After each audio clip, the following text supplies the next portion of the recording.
Hey, what's up everybody? Welcome back. Remember me, it is Brandon again, and yes, I'm finally back from my brief hiatus, over which time we've had to deal with better looking, younger, stronger, a lot more hair, and a lot more accent. So if you could decipher what they were saying, I'm sure we can all agree. Thanks to everybody out there who were doing some filling in for me while I was doing my own filling in on the honeymoon. See, there you go. 30 seconds in and I'm already back at it. You're welcome. But in all seriousness, as you guys can see right here,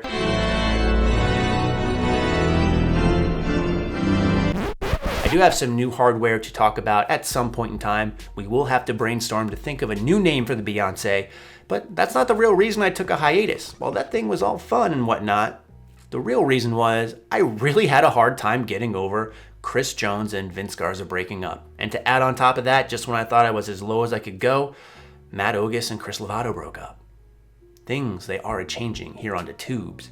But what I wanted to do in this particular video, to jump right back in it, is just talk about this camera. It's something I've showed in a video in the past. A lot of people expressed interest, and this could possibly be the best all-around YouTube camera currently.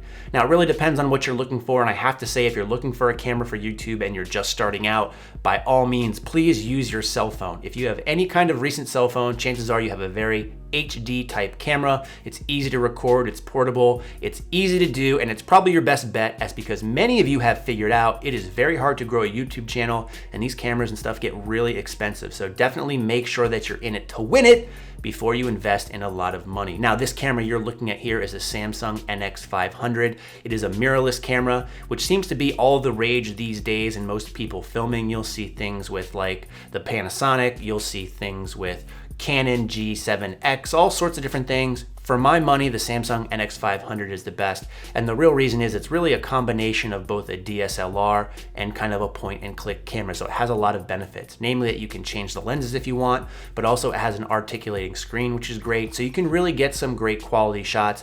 Not to mention you can also do things like Super HD in terms of UHD or even 4K with this particular camera. Now, that's not to say it's something that you're going to want to do, because this particular camera does have a huge crop when you're shooting in Ultra HD or even 4K. Here's a quick example. As you can see, this is what the 4K sensor picks up versus the 1080p sensor. So there's a big amount of crop. So that's something to take into consideration, especially if you're doing things like vlogging. When you're only holding the camera like an arm's length away, you're gonna be all zoomed up in your face. And let's be honest, if you look like me, you're not going to want to do that. There's also some other limitations as far as the audio goes. As most people probably know, onboard microphones that are built into the camera aren't the best. This one does have a pretty decent one. It's a stereo microphone. There's two mics on it. However, there is no audio out jack, so you can't attach an external microphone like a lot of people like to do. However, again, if you're just vlogging and things of that nature, this would be perfect for it.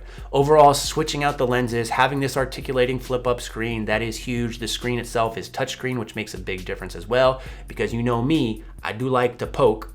Sorry to anyone out there who's friends with me on Facebook, but for the money, you can't really get much better than this, especially when you talk about the quality. In fact, when I first switched from my big DSLR to this camera as my main camera, many people actually asked what camera I upgraded to because the quality was so much better, despite that this camera pretty much cost more than half less of what I paid for my other one. So there you go, the Samsung NX500. I'll leave a link to the Amazon description in the box below if you're interested to check it out. But now let's get on to the rest of that there video.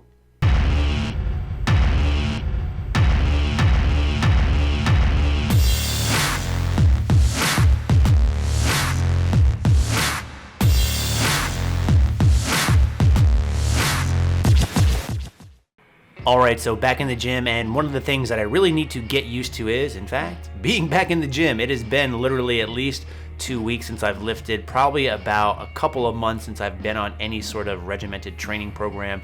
So I'm slowly working my way back into it. And anyone who's followed me on Facebook on my Campbell Fitness page has known that I'm going to be starting to run a DUP style program. However, I need to pepper my Angus to get ready for it. And as part of that, I'm doing a lot of back off sets in terms of weights, but a lot of AMRAPs, as you can see here, one with a squat set of 250, which I ended up doing for 20 some reps. The upper right hand corner, you see a close grip bench bench with 150 for about 25 before I just said, this is pretty stupid, I'm going to stop. And then finally in the bottom left, some sumo pulls as well. So the squats are high bar, the pulls are sumo. The bench in this case is close grip, just working on some tricep strength, but these are some changes I'm going to be making going forward just to get stronger overall, and definitely my weaknesses are showing through.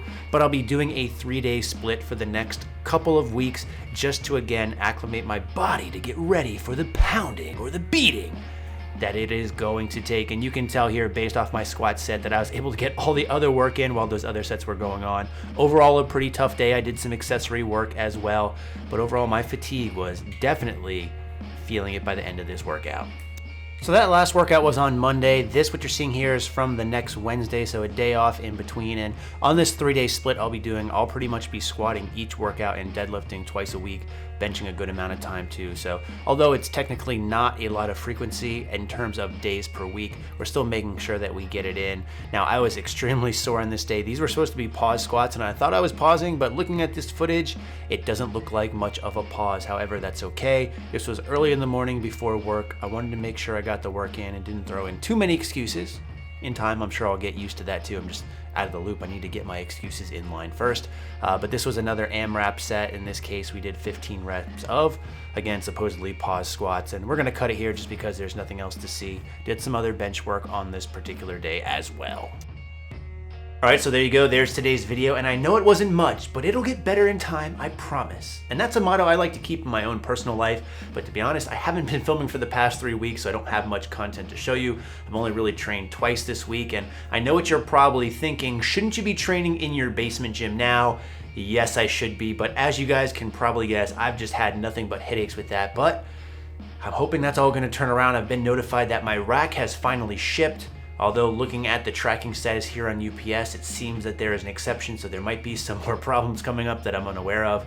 Regardless, I'm hoping by next week, by this time, you'll see me with my new rack. And that's even without surgery, which is pretty impressive. As always, thanks so much for watching, and stay big.